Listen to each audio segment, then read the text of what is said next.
Assalamualaikum warahmatullahi wabarakatuh.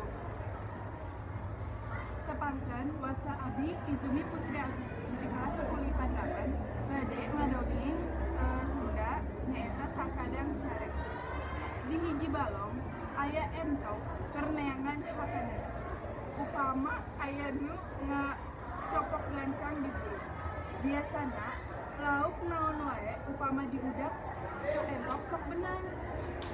Sebab sakadang entok upama ngudak laut nganungkul di beungeut cai tapi di jero cai ge bari kalem bisa usabab di balong eta loba laukna moka hawe poe eta entok bebenanganana loba. Cape neangan hakadang entok teh mandi tuluy nyaliksi bulu-buluna anu kusut dibeberes ku pamatukna nu jeuber nepi ka leus. Malah harita mah saenggeus mandi teh tuluy nundutan dina nusa di tengah balong. Rada lila nundutanna nepi ka karaseueun di tengah saper di kacaritakeun di sisi balong dinu bala aya careuh ngintip.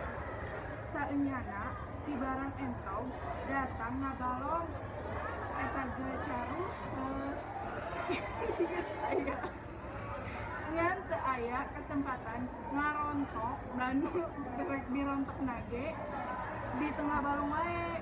Geus lila careuh neangan akal supaya bisa newak entok ngan teu manggih waktu entok ngojay deui.